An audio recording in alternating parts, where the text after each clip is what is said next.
असलेले सारे सुरू आणि समोरचे बालक पालक शिक्षक हे तुम्ही सगळे तिथलेही सुरू. मला भाषण फार करता येत नाही कारण मी नटी आहे. त्याच्यामुळे मी जेव्हा माझे संवाद तुम्ही कुठले ऐकत असाल आणि त्यांनी काही संवाद तुमच्या लक्षात असतील तर त्याचं श्रेय माझं नाही. मी फक्त लमाण असते. मी कुणाचे तरी लिहिलेले डायलॉग्स, कुठेतरी लिहिलेले संवाद हे कुणाच्या तरी दिग्दर्शनांनी जे नटलेले असतात असे संवाद मी फक्त तुमच्यापर्यंत ते आणत असते. त्याच्यामुळे भाषण जेव्हा करायचं असतं तेव्हा मला जरा थोडीशी भीती वाटते आणि म्हणून मी भाषणं करतच नाही. मी व्याख्यानच देतच नाही. मी जेव्हा कधी करते तेव्हा तो संवाद असतो आणि साध्या मराठी शब्दात तर जर सांगायचं म्हटलं तर त्या असतात गप्पा. त्याच्यामुळे मी तुमच्याशी गप्पा मारायला आली. मला असं सांगण्यात आलं होतं की 1400 पालक इथे असतात आणि त्यातले 50% म्हणजे किमान 700 तरी पालक आज इथे उपस्थित असतील अशी आशा होती. पण तसे आपण नाही आहोत.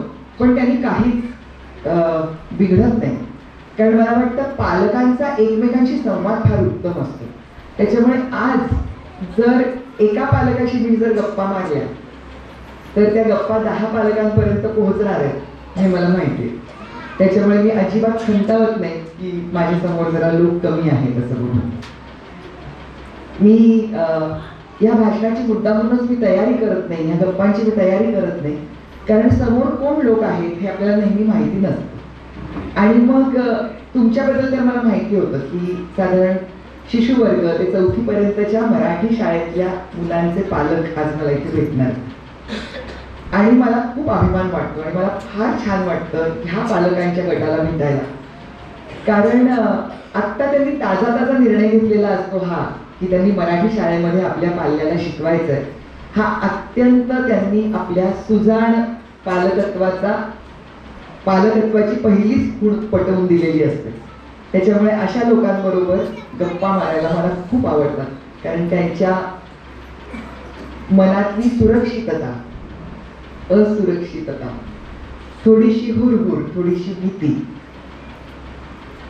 ह्या सगळ्या माझ्या ओळखीच्या आहेत कारण मी अशाच पालकांना वरचेवर भेटते आहे. मी आता माझी मुलं 26 वर्षाची आणि 23 वर्षाची आहेत. माझा मोठा मुलगा 26 वर्षाचा आहे, माझी धाकटी मुलगी 23 वर्षाची आहे.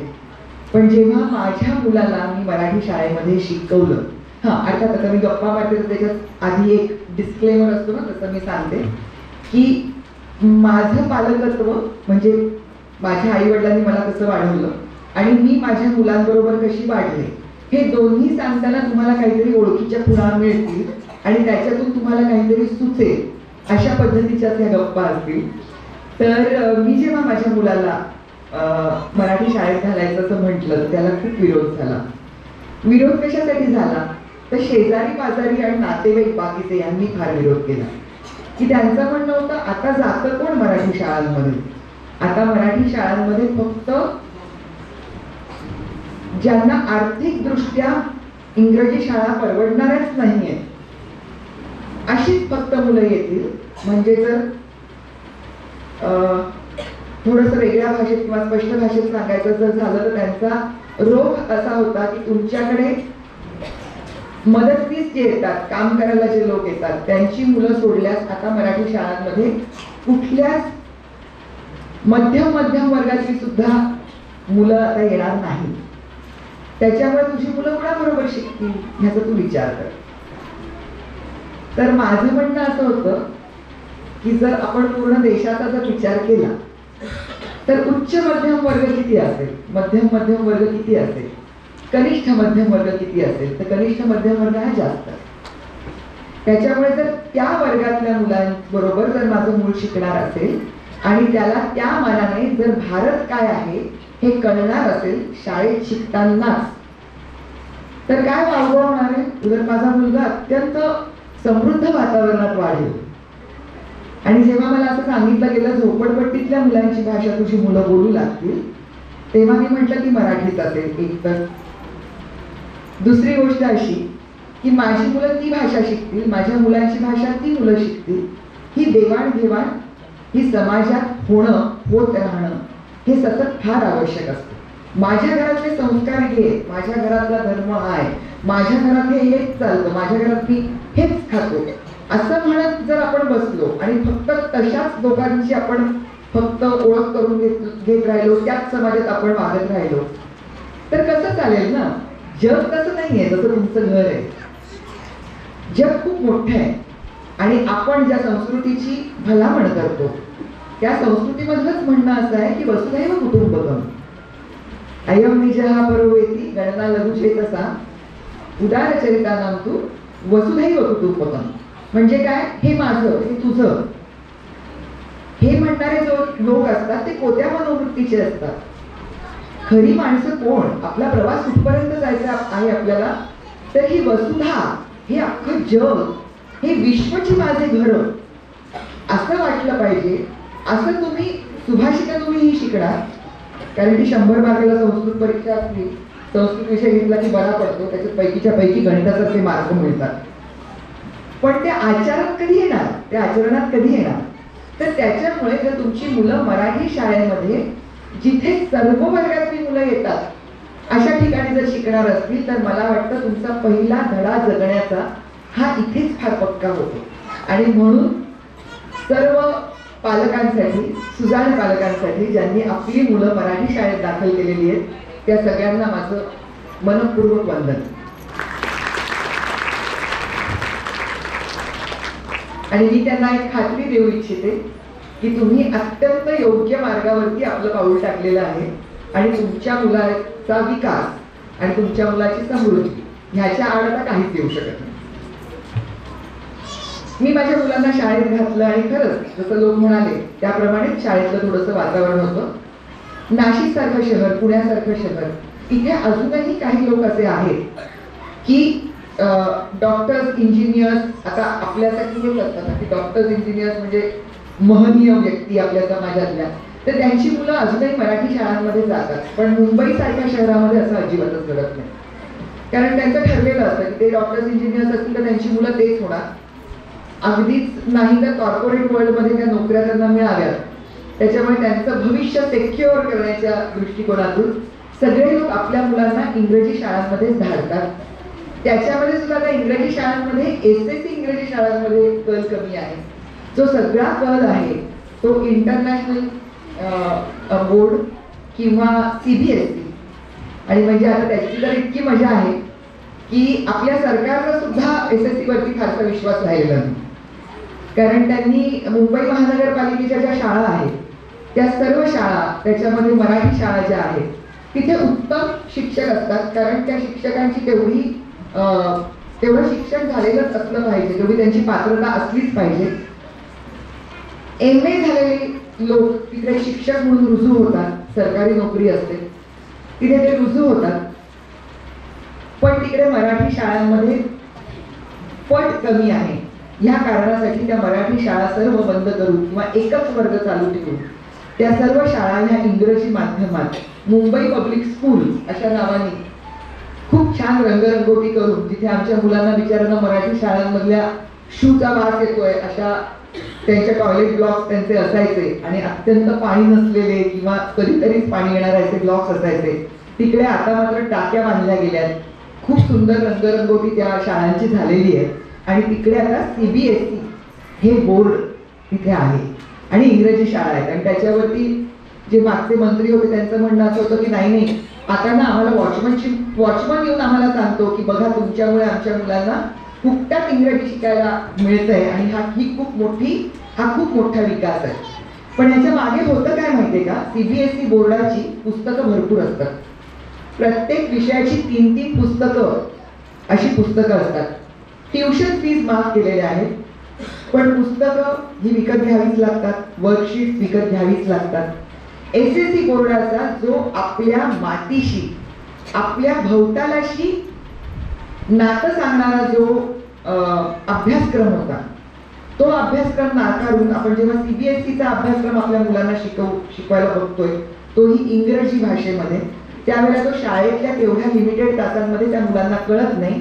आणि त्याच्यामुळे त्यांना बाहेर परत जाऊन ट्युशन लावायलाच लागत आहे आणि त्या ट्युशन्सची फी कमीत कमी 1,500 रुपये महिना आहे. त्याच्यामुळे हे कुठलं शिक्षण आपण कुणाला उपलब्ध करून देतोय हा एक मोठाच प्रश्न आहे. पण आजचा आपला मुद्दा हा नाही. मी हे तुमच्याशी का बोलते असं तुम्हाला वाटत असेल की हे काय, हा कुठला अजेंडा आहे, हा अजेंडा काही नाही.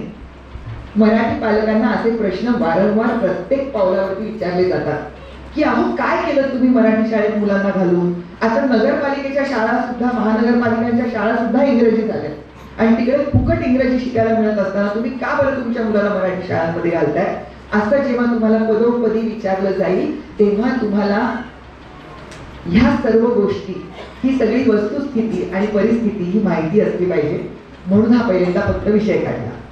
आता आपण पाठ ठोकून घेतली आपली की आपण सुजाण पालक आहोत, आपण मराठी शाळांमध्ये आपल्या मुलांना घातलं म्हणजे जबाबदारी संपली का, तर नाही, जबाबदारी वाढली. का वाढली जबाबदारी? कारण जसं मी म्हटलं तसं मराठी शाळांमध्ये खूप सगळं वातावरण चांगलं असतं, छान संस्कार दिले जातात. एक तर मुलावरचा ताणच पहिल्यांदा आपण कमी केलेला आहे. मला जेव्हा मुलांना मराठी शाळेत का घालतेस असं विचारलं तेव्हा मी सांगितलं होतं की माझ्या सासूबाईंना पण थोडंसं वाईट वाटलं होतं की काय ही मुलगी करतेय, मुलाला मराठी शाळेत घालतेय, विकासाच्या आड येते माझ्या नातवाच्या. कारण मूल हे फक्त तुमचं मूल नसतं, हे पक्क ध्यानात धरा. तुम्ही त्याचे भले आई वडील असाल पण ते आजी आजोबांचं नातवंड असतं दोन्हीकडच्या, तेवढंच त्या आयांनी अगदी लक्षात ठेवायचं की दोन्हीकडच्या आजी आजोबांचं ते तेवढंच नातवंड असतं. काका काकूंचा पुतण्या असतो, पुतणी असते, मावशांची आणि मामांची भाची भातवंड असतात. त्याच्यामुळे तुमचं मूल हे फक्त तुमचं आहे असं नाही, ते सगळ्या कुटुंबाचं मूल असतं. त्याच्यामुळे त्याच्याबद्दलचे निर्णय घेताना सगळ्यांना जर विश्वासात घेऊन जर घेतले तर फार मजा येते. आणि त्याच्यामुळे मला त्यांचा विरोध आहे, तर त्यांचा विरोध असताना मी माझ्या मुलाला त्यांच्या नाकावरती टिचून बघा मी कशी मराठी शाळेत शिकवते असला काहीच माझा आविर्भाव नव्हता आणि मला तसं करायचंच नव्हतं. त्याच्यामुळे मी आईशी बोलले, माझी ओळख करून देताना सांगण्यात आलं की माझी आई मानसशास्त्रज्ञ आहे आणि त्यावेळेला म्हणजे जवळजवळ 24 वर्षापूर्वी ना शाळेचा निर्णय घ्यायला लागला. तर त्यावेळेला काही आत्ता जसं आपल्याकडे सगळे हे स्मार्टफोन्स वगैरे तसं काही नव्हतं किंवा गुगल सर्च वगैरे काही नव्हतं. तर माझ्या आईने तिच्या कॉलेजच्या लायब्ररीत जाऊन काही लेख काढले आणि ते लेख तिने मला पाठवले आणि त्या लेखांमध्ये जगभरातल्या मानसशास्त्रज्ञांचं, शिक्षण शास्त्र्यांचं मत हेच होतं की मुलाच्या शिक्षणाचं माध्यम हे जर मातृभाषा असेल तर त्या मुलाच्या मेंदूचा विकास हा जवळजवळ पूर्ण, म्हणजे कुठल्याच माणसाचा पूर्ण मेंदूचा विकास जो व्हायला जी गरज असते त्याच्यातली बेसिक जी गरज असते त्याचं शिक्षण, त्याचं ज्याला फॉर्मल एज्युकेशन आपण असं म्हणतो, ते फॉर्मल एज्युकेशन हे त्याच्या मातृभाषेत घडणं ही त्याच्यासाठी तुम्ही करत असलेली सर्वात उत्तम गोष्ट आहे. आणि ही जगभरातल्या लोकांनी संशोधनाअंती म्हटलेली गोष्ट आहे. आणि त्याच्याचमुळे आज जरी तो आपला अगदी शत्रुवत वाटत असेल आपल्याला आणि जर आज आपण म्हणत असतो की आम्ही चायनीज गोष्टींवरती बहिष्कार टाकलाय, तरी सुद्धा चायना किंवा जपान हे देश असे आहे की त्यांनी त्यांच्या भाषेला आणि त्यांच्या संस्कृतीला इतकं महत्त्व दिलेलं आहे. आत्ताही तुम्ही जर जपानच्या एखाद्या शाळेचा कुठला तरी व्हिडिओ जर तुम्हाला बघता आला, तुमच्या मुलांबरोबर ते व्हिडिओज बघा. कुठल्या पद्धतीने जेवायचं, कुठल्या पद्धतीने आपली प्लेट धुवायची, त्याच्या आधी कसे हात धुवायचे, नंतर कसे हात धुवायचे. इकडे सगळ्या मुलांचे लॉकर्स जे असतात त्याच्यामध्ये त्यांचे टूथब्रशेस ठेवलेले असतात. शाळेत जेवायच्या आधी सुद्धा ते टूथब्रशनी ब्रश करतात, त्याच्यानंतर आपल्या जेवणाला वंदन करतात. जेवणात किती रंग आहे, काय आहे, हे मला आवडतच नाही, ते मला आवडतच नाही असं ते नाहीच आहे. हा संस्कार त्यांना लहानपणापासून मिळतो कारण ती त्यांची संस्कृती आहे, आपली ही संस्कृती आहे.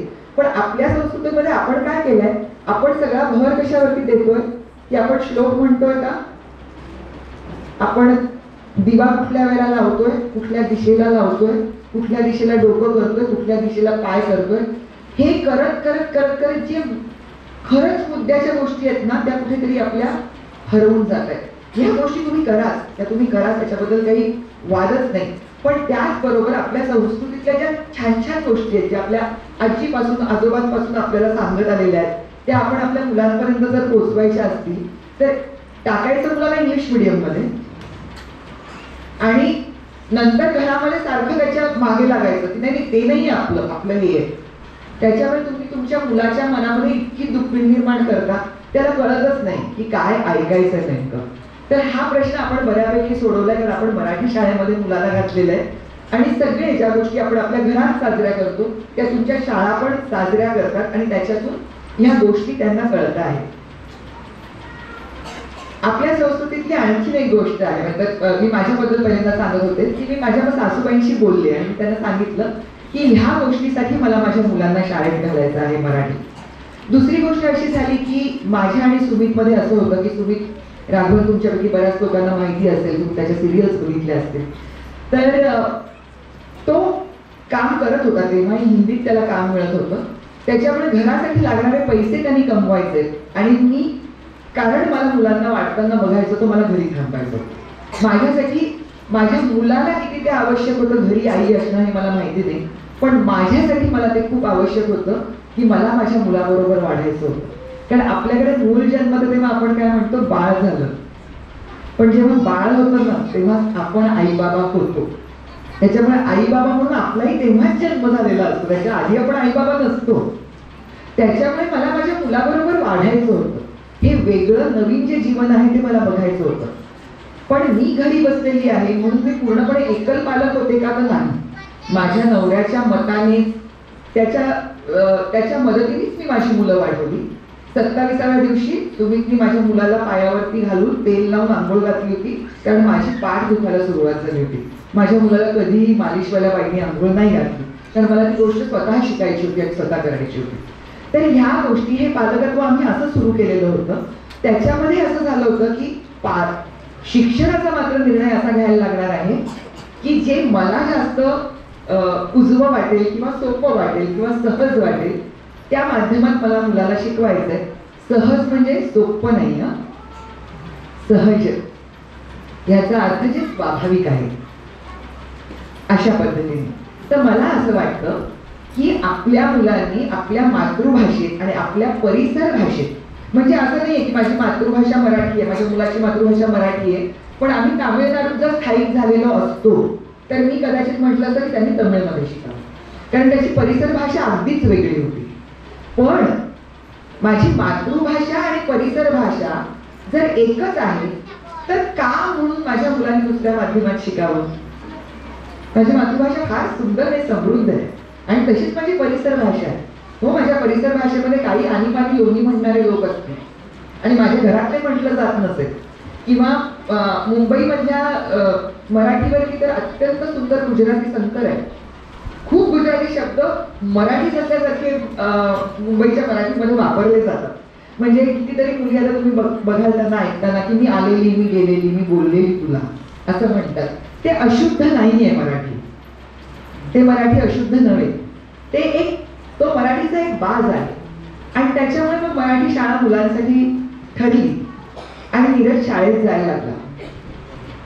पण त्याच्यानंतर मला असं वाटायला लागलं, ही भीती तुमच्याही मनात येईल थोड्या दिवसांनी, ज्यांची मुलं बालवर्गात शिकतायत, की आपण केलं ते बरोबर केलं ना. ह्याचं कारण का? कारण तुम्हाला शाळेतून काही कमी मिळतंय की तुमच्या मुलाच्या प्रगती खुंटलेली दिसते तुम्हाला म्हणून नाही. ते आपण तेव्हा बघतच नाही इतका बाहेरच्या परिस्थितीचा मारा असतो आणि प्रश्नांचा मारा असतो आपल्यावरती, आणि त्यावेळेला खरंच वाटायला लागतं की आपण चुकलो तर नाही ना. त्याच्यामुळे मी असं ठरवलं, मी एका इंग्रजी शाळेत गेले आणि मी त्यांना सांगितलं की माझ्या मुलाने मी मराठी माध्यमात घातलेलं आहे, ती माझी इच्छा होती म्हणून, तो माझा निर्णय होता म्हणून.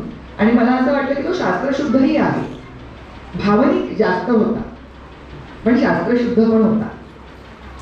तर जर असं झालं की माझं मूल म्हणालं की मला इंग्रजी शाळेत शिकायचंय, तर मी उन्हाळ्याच्या सुट्टीत त्याची पूर्ण तयारी करून घेतली तर तुम्ही तिसरीत त्याला इंग्रजी शाळेत प्रवेश द्याल का?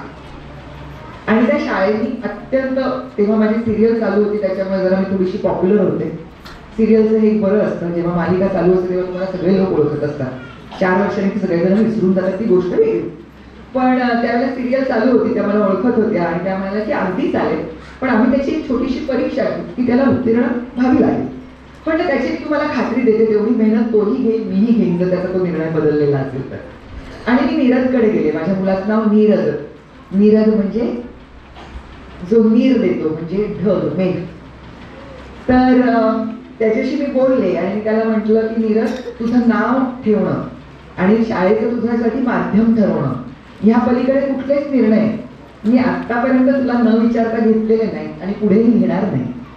तर तुझं काय मत आहे? तुला काय वाटतं की तुझी अम्मा चुकली का तुला मराठी शाळेत घालून? तसं वाटत असेल तर माझ्या चुकीसाठी थोडीशी शिक्षा तुला भोगावी लागेल, की म्हणजे मेहनत करायला लागेल. पण ती मेहनत करायला मी सुद्धा तयार आहे. मी माझी सिरियल थांबवेन, मी तिथे काम करणं थांबवेन. आपण छान अभ्यासाचं वेळापत्रक बनवू, आपण सगळा अभ्यास करू आणि तू पुढच्या वर्षीपासून इंग्रजी शाळेत जाऊ शकशील. त्यावेळेला माझ्या मुलांनी मला सांगितलं, नाही अम्मा, मला नाही बदलायची माझी मराठी शाळा. तर म्हटलं, काय एवढं काय विशेष आहे तुझ्या शाळेबद्दल? तर मला म्हणाला, अम्मा, माझ्या बाईना नेहमी हसत हसत शिकवतात, आमच्याशी मध्ये मध्ये गप्पा मारतात, आम्हाला त्यांच्याशी गप्पा माराव्याशा वाटल्या तर शिकवणं थांबून गप्पा मारू देतात, आणि दुसरी गोष्ट म्हणजे त्यांच्या साडीला तुझ्या साडीचा वास येतो.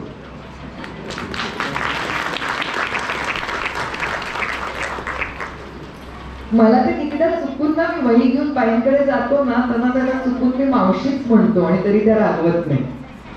ह्या गोड गोष्टी मराठी शाळांच्या बाबतीत होतात आणि त्याच्यामुळे तुमची मुलंच तुम्हाला थोड्या दिवसांनी सांगतील की तुम्ही तुमचा निर्णय किती योग्य घेतलेला आहे ते.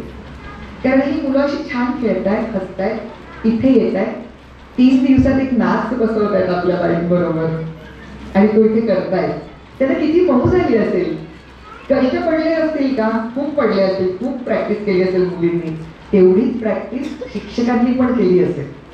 पण ही जी मौज त्यांना येते ना, हेच आपण त्यांना सगळ्यात मोठं दिलेलं देणं आहे. कारण आत्ताचा जो आपला भोवताल आहे, इथे एवढं प्रेशर आहे, सतत एवढा तणाव आणि एवढा दबाव आहे की तुम्ही ही पहिली 4 वर्ष 6 वर्ष तुमच्या मुलांना आनंदाची देताय, ही सगळ्यात मोठी पुंजी तुम्ही देताय. मी आज 53 वर्षाची आहे. आज माझ्या मोबाईलवरचा सगळ्यात सक्रिय ग्रुप कुठला आहे माहितीये का? माझ्या 4थीतल्या वर्ग मित्रमैत्रिणींचा. कारण ह्या पहिल्या 6-7 वर्षांमध्ये मुलांना जे मिळतं, जे प्रेम मिळतं, जे वात्सल्य मिळतं, जे स्नेह मिळतो, तो त्यांना जगात नंतर मिळाला नाही तरी चालेल. आत्ता तुम्ही त्यांना हा तहान लाडू, भूक लाडू देऊन टाकलेला त्यांच्या पूर्ण प्रवासाचा आहे, ज्याच्याबद्दलची तुम्ही खात्री बाळगा. पण आता असं म्हणताना, आता ह्या सगळ्यात छान छान गोष्टी मी मराठी शाळांमध्ये तुम्ही घालून किती चांगल्या गोष्टी केल्यात यांच्याबद्दल बोलले. पण ह्याच्यानंतर पालक म्हणून आपल्याला काही गोष्टी अधिकच्या करायला लागणार आहेत, ह्याची खुणगाठ बांधून घ्या. कारण मराठी शाळांमधल्या पालकांना मी नेहमी सांगते की शाळा, तुम्ही आणि मुलं ही 3 वेगळी युनिट्स होऊ देऊ नका कधीही. हे 3 वेगळे भाग, प्रभाग कधीच होऊ देऊ नका. मुलं केंद्रित शिक्षण असलं पाहिजे, विद्यार्थी केंद्रित शिक्षण असलं पाहिजे, तुमची आणि शिक्षकांची गट्टी असली पाहिजे. तुम्ही तुमच्या शिक्षकांचे सहशिक्षक जर झालात तरच हे शिक्षक तुमचे सहपालक होतील. त्याच्यामुळे पहिल्यांदा तर ते आणि आम्ही हे काढून टाका मनातून. शाळांमधल्या जितक्या उपक्रमांमध्ये, म्हणजे ते तर तुम्हाला बोलवतच असेल की कुलदीपक पूजन आहे, तुम्ही या, पण त्या फक्त सोहळ्यांसाठी थांबू नका. एरवीच्या वेळेला तुम्हाला शाळेच्या सर्व ज्या काही ऍक्टिव्हिटीज असतील, ज्या काही गोष्टी ते करत असतील, जे काही उपक्रम ते करत असतील, त्याच्यामुळे तुम्हाला कसा सहभाग घेता येईल, किंवा तुम्हाला जर काही सुचत असेल की ह्या गोष्टी ह्या शाळेत व्हाव्यात आणखी, की हे मी आसपास बघितलंय त्याने मी जरा थोडीशी विचलित झाली आहे, मला वाटतं ह्या मुद्द्याला घेऊन तुम्ही शाळेत काहीतरी करा बरं का, थोडीशी मी पण मदत करीन, हवं तर मी माझ्या 4 मित्रांना 4 मैत्रिणींना घेऊन येईन, ते शिकवा. त्या गोष्टी करण्यासाठीचा सहभाग जास्तीत जास्त तुम्हाला कसा घेता येईल तो तुम्ही करा. पालक म्हणून पाळायच्या काही गोष्टी मी पाळल्या होत्या माझ्या मुलांच्या बद्दल, त्या तुमच्याशी थोड्याशा तुम्हाला थोड्याशा सांगते. त्याच्यामध्ये एक गोष्ट अशी होती की आपल्याला असं वाटतं की आपण मुलांना शिकवणार आहोत आणि आज्ञाधारक मूल आपल्याला तयार करायचं. आज्ञाधारकता हा आपल्या संस्कृतीचा एक फार मोठा गुण आपल्या संस्कृतीतला मानला जातो. पण तेवढंच आपण लक्षात ठेवलं पाहिजे की तसाच आपल्याकडे नचिकेत होता, ज्याने आम्हाला पण प्रश्न विचारले. त्याच्यामुळे प्रश्न विचारणं हिंदू संस्कृतीच ही आहे, त्याची सुरुवातच ओहम पासून सुरू झालेली आहे. ओहम पासून अहम ब्रह्मास्मी पर्यंतचा प्रवास आहे तो. पण आता आपल्याला प्रश्न विचारलेले चालत नाही. मुलांनी प्रश्न विचारले जास्त तर अगदीच चालत नाही. तू मला काय म्हणाली होतीस की मी तुला बागेत घेऊन जाईल आणि तू आज मला का घेऊन जात नाही? नाही घेऊन जाते. नाही, त्याला उत्तर द्यायचं. आपण त्याला सांगितलं होतं ना, तर एक गोष्ट तर मुलांना प्रश्न विचारण्यापासून रोखू नका. त्यांना उत्तर कशी द्यायची? काही प्रश्न असतात जे बुचकळ्यात टाकणारे असतात. की कधीतरी मूल विचारतं, मावशीचं अजून लग्न झालेलं नसतं आणि ते विचारतं की याला तिला बाळ कधी होणार आहे. मग अशा वेळेला काय उत्तर द्यायचं? तर मग त्यावेळेला सांगायचं तिला की नाही ना, तिचं अजून लग्न झालेलं नाही ना, लग्न झाल्यानंतर बाळ होईल. तर मग लग्न झाल्यानंतर बाळ का होतं असं जर विचारलं 5 वर्षाच्या मुलांनी, तर त्याला खरं नाही उत्तर देता येणार आहे आता आपल्याला. पण निदान आपण त्याला हे तरी सांगू शकतो की हे बा, आत्ता मी तुला ह्याचं उत्तर देणार, पण तू हा प्रश्न विचारलायस मी लक्षात ठेवी. आणि तू थोडासा मोठा झालास ना, कारण मी आत्ता जे तुला सांगणार ते कदाचित तुला कळायला कठीण जाईल, तर मी तुला 3 वर्षांनी तुला याचं उत्तर देईन, किंवा तुला कळत्या वयाचा झालास की मी तुला उत्तर देईन असं सांगा. पण प्रश्न चुकवू नका मुलांचे. कारण काय होतं, एकदा तुम्ही उत्तर देईल असे झालात ना आणि गप्प बसवायला लागलात ना की ते मूल काही विचारणंच बंद करतं. आणि मग एकदा त्यांनी विचारणं बंद केलं की ते ऐकणंही बंद करतं थोड्या दिवसांनी. आणि ते फार क्लेशदायक असतं आणि फार डेंजरस असतं. त्याच्यामुळे मुलांच्या प्रश्नांना उत्तर द्या. काही गोष्टी त्यांनी प्रश्न न विचारताच त्यांना सांगत चला. म्हणजे आमटी दिली आहे, वाढली त्याला आमटी, एक आमटी कशी लागते? तर ते मूल सांगतं छान आहे. छान म्हणजे काय आहे? पण तिखट आहे, गोड आहे, आंबट आहे, काय आहे? तर या चवीविषयी त्यांच्याशी गप्पा मारा. ती चव कशामुळे येते ते त्यांना सांगा. खूप गप्पा मारा मुलांशी जेव्हा जेव्हा वेळ मिळेल तेव्हा. आपल्या स्वतःला शिस्त लावा. रील्स किती बघायची याच्याबद्दल. खूपदा असं होतं की नाही, पदार्थांचे आहेत, मी काय असतंच नाही बघत, पदार्थांचेच बघते. किंवा बाबा सांगतात अरे नवीन एक गॅजेट येते तरी बघतोय मी, जर आपल्याला घ्यायचं असेल तर. नका करू हे, ठरवावे.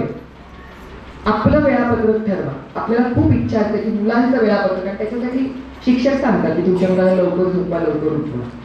तुमचं वेळापत्रक कोण बनवणार? तर तुमचं वेळापत्रक जे तुमच्या मुलांच्या वेळापत्रकाशी थोडंसं मेळ खाईल असं वेळापत्रक आपलं बनवा. मला सगळेजण म्हणतात की तू खूप वाचतेस.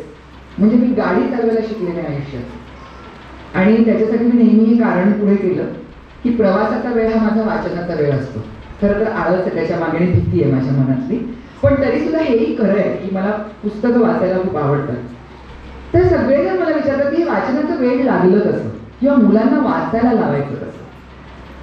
तर मला लागलं कसं हे वेळ, तर माझी सायकोलॉजी शिकवणारी जी माझी आई होती, किंवा माझे IAS ऑफिसर वडील जे होते, किंवा माझी 4थी पास झालेली आजी होती, ही लायब्ररीत जाऊन पुस्तकं आणायची आणि वाचायची. आमच्या घरात एकमेकांच्या वाढदिवसांना पुस्तकं द्यायची पद्धत होती. आणि दुसरी गोष्ट म्हणजे आई उन्हाळ्याच्या अख्ख्या सुट्टीत, मला हे चित्र अजून आठवतं की आई अशी दुपारची जेवण वगैरे सगळी झाली की एक थोडा वेळ आडवं पडलं की नंतर उठायची आणि वाटीमध्ये शेंगदाणे आणि गुळ घ्यायची. प्रोटीन आणि आयर्न. शेंगदाणे आणि गुळ किंवा चणे आणि गुळ असं घ्यायचं, किंवा चणे दाणे घ्यायचे, आणि एक आवडतं पुस्तक वाचायला घ्यायचे. आणि मी तिची नक्कल करायची, कारण आईचीच नक्कल करावीशी वाटते ना मुलींना सगळ्या गोष्टी. तर तिची नक्कल करायला मी ते चणे दाणे घ्यायचे आणि उलटं पुस्तक घेऊन वाचत बसायचं, आणि मी वाचते असं म्हणायचं. सो ते ऍक्ट करता करता कधी माहिती नाही गोडी लागली आणि पुस्तकं वाचायला लागली. आम्हाला कधीही आमच्या आई वडिलांनी ह्या वयात हे का वाचतेस असं म्हटलं नाही. पुस्तकं पहिल्यांदा मुलांना हाताळायला लागली. आपण पुस्तक हाताळताना पण त्यांना 17 वेळा सांगतो फाडायचं नाही ना, हे नाही करायचं, असं नाही दुमडायचं, तसं नाही करायचं, नका करू असं. ते हळूहळू शिकेल ती गोष्ट. ही शिस्त लावलीच पाहिजे. शिस्त लावायची की नाही का? नाही, ही शिस्त लावायची की पुस्तकावरती गिरबटून ठेवायचं नाही, कुणाला निशा काढायच्या नाही, शेंड्या काढायच्या नाहीत, वेड्या काढायच्या नाहीत, ते शिकवायचं. पण कसं सांगताय ह्याच्यावरती खूप अवलंबून आहे. म्हणजे सगळेजण म्हणतात की कित्येक आयांना मी सध्या बघते की मोबाईलवरती कार्टून लावून देऊन किंवा टीव्हीवरती कार्टून लावून देऊन मुलांना जेवण पुरवतात. जेवायचा वेळ हा मुलांना फक्त आई वडिलांबरोबर किंवा स्वतःच्या ताटाबरोबर घालवायचा वेळ आहे.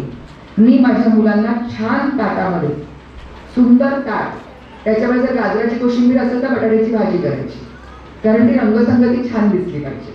अशा पद्धतीचं जेवण करून मी त्यांच्यासमोर ताट ठेवायचे आणि 35 मिनिटांनी ताट उचलायचे. जितकं जेवलं असेल तितकं. नावडती भाजी असेल तर मूल एकदा अर्धवट जेवतं. मूल कधी उपाशी राहत नाही, दुसरं काहीतरी खाऊन पोटभर मी करतच आपली. पण ह्याला जर तुम्ही जर ठरवलं की हे असं आहे काय, वदनी कवळा देता म्हणायला शिकवायचं पोरांना, हे यज्ञकर्म म्हणून सांगायचं आणि त्याच्यानंतर त्याच्या मागे मागे धावायचं, त्याच्याकडे कार्टून लावून द्यायचं. गेलं सगळं होतं, जेवणातला तो रसच गेला, तो बंध निर्माण व्हायला लागतो. तो व्हायला वेळ द्या. चिडचिड होईल, थोडेसे कष्ट जास्त जातील काही दिवस, पण नंतर गोष्टी फार सुरळीत होतात. एकतर आपल्या शाळेमध्ये कसं आहे ते मला माहिती नाही, माझ्या मुलांच्या शाळेमध्ये जेवणाचं पण वेळापत्रक असायचं, रोज डब्यात काय असायचं. त्याच्यामध्ये 2 दिवस कडधान्य असायचं आणि सगळ्या अशा गोष्टी असायच्या. त्याच्यामुळे ते जर तुमची शाळा करतच असेल ती काळजी तुम्हीही घ्या. परत आपल्या मराठी घरांमध्ये हे खूप असतं, म्हणजे आता इथे मला माहिती नाही कोण कोण नॉन व्हेजिटेरियन आहेत किंवा नाही आहेत ते, पण आमच्या मुंबईच्या घरांमध्ये खूप असं की आमच्या घरांना मच्छी नसेल तर चालतच नाही. मग मुलाला का जबरदस्ती करताय पालकाची भाजी खा म्हणून? जर घरातल्या एका व्यक्तीचे लाड पुरवले जात आहेत पण आपल्याला ते पुरवले जात नाही हे जर कळलं, गोडाशिवाय ना आजीचं जेवणच होत नाही आमच्या घरात, त्याच्यामुळे तिला मी रोज काहीतरी मुरंबा देते, गुळतूप देते. मग मुलांनी मागितलं की तुझं दात किडतील म्हणून त्याला का नाही म्हणता? तर मग ही शिस्त सगळ्यांनी पाळायची असते. ते जे मूल असतं ना ते ब्लॉटिंग पेपर सारखं असतं. तुम्ही थोडं काहीतरी सांडा लवंडा उचललंच त्यांनी, त्याच्यामुळे ते सतत आपल्या पालकांकडे बघत असतात. ते आपण कुठल्या तरी मॉलमध्ये गेलो की असं आपण बघतो ना की आप सीसीटीव्ही के निगरानी में हैं, तसं हे मनाशी खुणगाट बांधा की तुमच्यावरती एक सीसीटीव्हीची नजर सतत आहे. आणि त्याच्यामुळे शक्यतो आपण बोलताना आपण वागताना दुटप्पीपणा करू नका, कारण ते मुलांना फार कन्फ्यूज करतं. मूल चिडलं, त्यांनी त्रागा केला, हातपाय आपटले की त्याला तुम्ही म्हणता हे काय वागणं आहे, गप्प बसायचं दिन दोन ठेवून. त्याला कळतच नाही. पण ही तर काल चिडली होती घरामध्ये, बहिणीवरती चिडली होती, भावावरती चिडली होती किंवा कुणावरती चिडली होती. मग ती चिडली की चालतं, पण मी चिडले तर चालत नाही. हा दुटप्पीपणा जो असतो ना तो सगळ्यात पहिल्यांदा आपण बंद करूया. आपल्याला जर राग आला तर मान्य करूया मुलासमोर की हो अरे काल जर आम्ही जास्त चिडले होते, पण ते चिडणं बरं नसतं, कारण त्याचा खूप त्रास होतो. त्याच्यामुळे तू सुद्धा चिडू नकोस. एखाद्या वेळेस चिडला तर चालेल, त्यावेळेला आपण दोघेही शांत राहू. पण ज्या गोष्टींची सवलत आपण स्वतःला घेतो त्या गोष्टींची सवलत आपण मुलांना देत नाही, हे आपण नाही करायचं.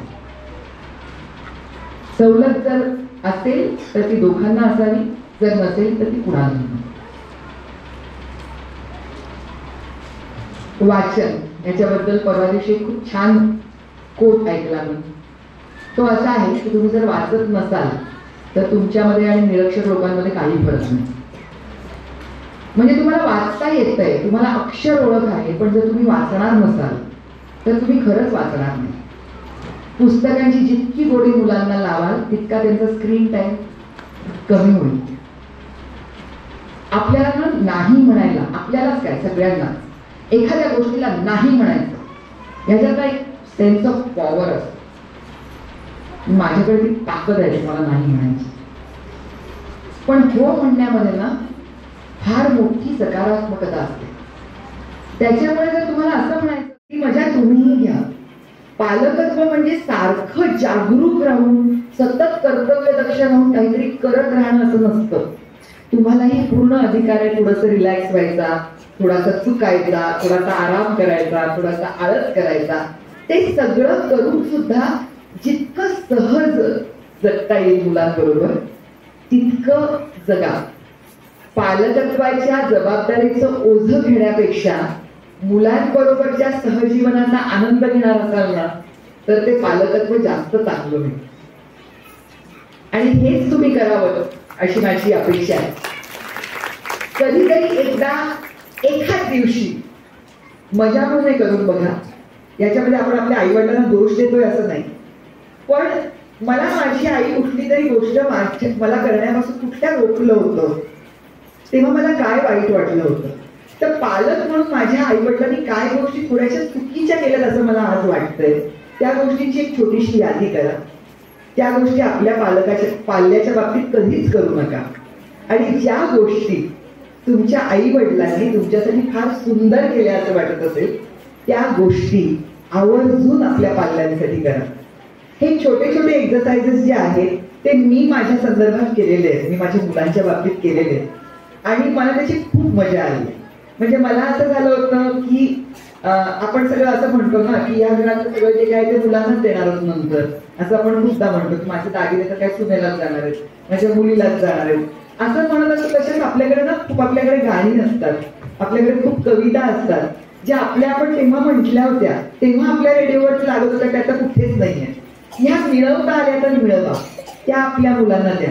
हा ऐवज जो तुम्ही तुमच्या मुलांना देणार आहात तो ऐवज तुमच्या मुलांना जास्त समृद्ध करणार. सगळ्यात सरतेशेवटी एक गोष्ट सांगते, मला ब्रँड अँबॅसेडर किंवा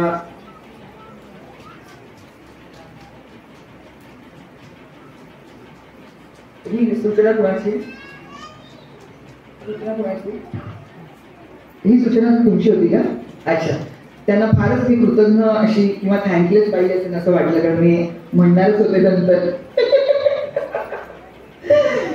शाळांचं कौतुक करताना, ह्या संस्थेचं कौतुक करताना हे मला सांगायचं होतं. सगळ्यांपर्यंत क्षमा मागायची होती की मी अर्धा तास उशिरा आले कार्यक्रमाला, पण मी पुण्याहून आले त्याच्यामुळे मला थोडासा उशीर झाला. सरांनी मला अशी एक चिठ्ठी दिली की मुलांनी चिमुरड्यांनी जे केलं त्याच्याबद्दल त्यांचं थोडंसं कौतुक करा म्हणून. मला पूर्ण शाळेतच कौतुक करायचं होतं ह्या गोष्टीसाठी की मला जेव्हा कुलकर्णी त्यांनी फोन केला होता तेव्हा त्यांनी मला सांगितलं होतं की तुम्ही प्राईज डिस्ट्रीब्युशनला किंवा पारितोषिक वितरणाला या. तर मी म्हटलं होतं पारितोषिक वितरणाला असं होतं की नुसतं बक्षीस घेण्यामध्ये लोकांना इंटरेस्ट असतो, मला देण्यामध्ये असतो. कार्यक्रम बघता येत नाहीत मुलांचे काहीच, नुसतं पारितोषिक वितरण होतं. आणि मग मला कळत नाही, शाळा सगळी कळत नाही, त्याच्यामुळे त्यांनी आवर्जून हा कार्यक्रम ठेवला आणि त्याला पालक संवाद असं नाव दिलं. त्याच्यामुळे त्यांचे सगळ्यात मोठे आभार आहेत, कारण इतकं रिसेप्टिव्ह हल्ली कुठल्या संस्था नसतात, इतक्या काय म्हणून लवचिक संस्था नसतात. त्यांचं म्हणणं असं आम्ही कार्यक्रम ठरवलाय त्याला तुम्हाला यायचं असेल तर या, पण असं पाहुणे काहीतरी आपले म्हणतात की असं करा त्याच्यानंतर ते स्वीकारणं त्याला खूप मोठी समजूत आणि खूप मोठं मन लागतं, ते तुमच्या संस्थेकडे आहे. त्याच्यामुळे त्यांनी ते स्वीकारलं, त्यांनी तो कार्यक्रम अशा पद्धतीचा ठरवला. त्याच्यानंतर दुसरी गोष्ट सांगायची होती ती ही की माझ्या येण्या जाण्याची व्यवस्था इतकी उत्तम केली, तुमचे अध्यक्ष मला घ्यायला आले, नाही तर कोणीतरी एक टॅक्सी अरेंज करतं. पण हे जे असतं ना ही संस्कृती असते आणि त्याचं दर्शन पदोपदी मला होतं या संस्थेत आल्यानंतर की तुमचे अध्यक्ष मला घ्यायला येतात, माझ्यासाठी अर्धा तास तात्काळ तास, एकटे येत नाही, सपरिवार येतात, अत्यंत मनपूर्वक स्वागत तिथेही करतात. शाळेत आल्यानंतर सुद्धा तुमची वास्तू बघणं, हा इतका सुंदर हॉल बघणं, मुंबईतून आलेल्या बाईला हे फार विशेष वाटतं, कारण आमच्याकडे एवढी शाळाच असते. एवढा जेवढा तुमचा हॉल आहे तेवढी आमची शाळा असते आमची. आणि त्याच्यानंतर मुलांची लेझिम, मुलींनी केलेलं औक्षण, 3 दिवसात इथे सादर केलेला कार्यक्रम ज्याचा मी उल्लेख जर तुम्ही चिठ्ठी न देता पण मगाशी केला होता, तर तो कार्यक्रम आणि त्या कार्यक्रमासाठीची गाणी निवडणं. माझ्या मित्राचं गाणं आहे ते कौशल इनामदारचं, त्याच्यामुळे मी मगाशी छोटीशी क्लिप करून मी त्याला पाठवली की नाशिकच्या शाळेमध्ये मुली बघ किती सुंदर. आणि त्यांनी मला सांगितलं की खरंच या सगळ्यांचे खूप खूप आभार मान की त्यांनी मुलींना इतक्या लवकर हे गाणं ऐकवलंय. त्याच्यामुळे तुम्हाला सर्वांचे खूप खूप आभार त्याच्यासाठी आणि खूप खूप उदंत कौतुक. शाळेबरोबर पालक सुद्धा वाढतात, त्यांची समजूत वाढते. मला इथे बोलवलं ते मी अभिनेत्री आहे म्हणून नाही, तर मराठी शाळांची सदिच्छा दूत म्हणून बोलवलंय. मराठी शाळांची सदिच्छा दूत म्हणजे काय, तर माझ्या मुलाला जेव्हा मी मराठी शाळेत घातलं तेव्हा मला अजून आठवतंय की त्याची चाचणी घेत होते शाळेमध्ये आणि मी पार्लेश्वर मंदिरात जाऊन बसले होते. त्याचा नंबर लागावा रे बाबा असं म्हणून. तर त्यावेळेला प्रत्येक वर्गाच्या 6 तुकड्या होत्या आणि प्रत्येक तुकडीमध्ये 7 मुलं होती. माझी मुलगी 3 वर्षानंतर शाळेत गेली तेव्हा ऑलरेडी एक तुकडी कमी झालेली होती. आज त्याच शाळेची परिस्थिती अशी आहे की प्रत्येक वर्गाची फक्त 1 तुकडी आहे आणि त्या वर्गामध्ये फक्त 30 मुलं आहेत. ही अशी ओहोटी लागलेली आहे मराठी शाळांमधल्या पटसंख्येला. त्यावेळेला जेव्हा मला मराठी भाषा अभ्यास केंद्राने विचारलं की तुम्ही मराठी शाळांच्या सदिच्छा दूत म्हणून काम कराल का, कारण तुम्ही जेव्हा स्वानुभव सांगता. आज माझा मुलगा हा पियानिस्ट आहे आणि संगीतकार आहे. त्यांनी लंडन युनिव्हर्सिटीच्या सर्व परीक्षा देऊन तो पियानिस्ट झालेला आहे. तो इंग्रजीमध्ये गाणी लिहितो, रचतो, त्यांना संगीत देतो. माझी मुलगी ही सिनेमॅटोग्राफर आहे, म्हणजे छायाचित्रकार आहे. ती चित्रपटांचं शूटिंग करते. या दोघांनाही कुठेही अडसर आला नाही त्यांची कारकीर्द घडवतात ते ज्या क्षेत्रात तिथे. ह्याचं कारण त्यांना त्यांच्या भावनांची, त्यांच्या विचारांची भाषा पूर्ण माहिती आहे, कारण ती मातृभाषा आहे. म्हणूनच त्यांचा हा विकास झालेला आहे. तर हे उदाहरण मी देऊ शकते, म्हणून मला त्यांनी सदिच्छा दूत बनवलंय. तुम्ही खूप जाहिराती बघत असाल ज्याच्यात शाहरुख खान कुठेतरी गोरं व्हायचं क्रीम विकत असतो किंवा दीपिका पदुकोण कुठलं तरी फोन विकत असते. ते खरंच त्यांच्या आयुष्यात त्या गोष्टी वापरतात की नाही मला माहिती नाही. नसतीलच वापरत, कारण ते सर्व बाहेरच्याच गोष्टी वापरत असतील, कारण त्या दर्जेदार असतात अधिक, असं त्यांचं म्हणणं आहे. पण माझ्या बाबतीत मी सांगू शकते की मी अशी ब्रँड अँबॅसेडर किंवा सदिच्छा दूत आहे की मी ज्या उत्पादनाची जाहिरात करते ते उत्पादन माझ्या पणजोबांपासून सगळ्यांनी वापरलंय. माझे पणजोबा मराठी शाळेत गेले, माझे आजोबा मराठी शाळेत गेले, माझी आजी, आजोबा, वडील, आई, मी आणि माझी मुलं आणि जर झाली तर नातवंड ही मराठी शाळांमध्येच जातील. त्याच्यामुळे अशी मी सदिच्छा दूत आहे आणि गावोगाव जाऊन मराठीचा जागर करत असते. मराठी शाळांमध्ये येणाऱ्या पालकांचं स्वागत करत असते, जे त्या ह्याच्या उंबरठ्यावरती असतात की जाऊ की नको, त्या लोकांना थोडीशी आशा दाखवून, आश्वासन देऊन आणि खरं चित्र दाखवून, फुकटची आशा नव्हे, खरं चित्र दाखवून त्यांना इकडे येण्याची विनंती करत असते, आवाहन करत असते.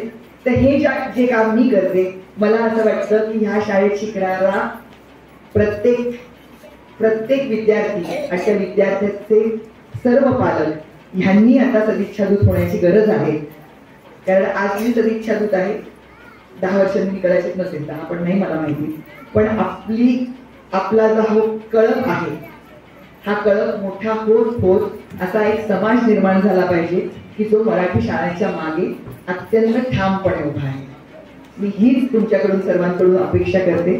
तुम्ही या शाळेत इतक्या सुंदर वातावरणात मला बोलवलं. शाळेचे जे उपक्रम आहेत त्या प्रत्येक उपक्रमाचं कौतुक करायला लागले तर त्याच्यासाठी 5-5 मिनिटं वेगळं बोलायला लागेल. पण सुंदर उपक्रम करता आहात, त्या जोडीने आणखीन काय करता येईल ते नक्की करा. तुमचा शब्दसंग्रह वाढव, तुमचा विचार संग्रह वाढव, तुमचा लोकसंग्रह वाढव. आणि सर्वात शेवटी परत तेच सुभाषित सांगते जे मी मगाशी म्हटलं होतं. तर हे आपलं, हे तुझं, हे माझं असं करत न बसता हे विश्व एक कुटुंब आहे हा विचार आपल्याला पेरायचा आहे आपल्या समाजामध्ये आणि त्याचे आपण दूत आहोत असं समजून तुमची जी वाटचाल होणार आहे त्याच्यासाठी मी मनपूर्वक सदिच्छा व्यक्त करते आणि माझं भाषण थांबवते.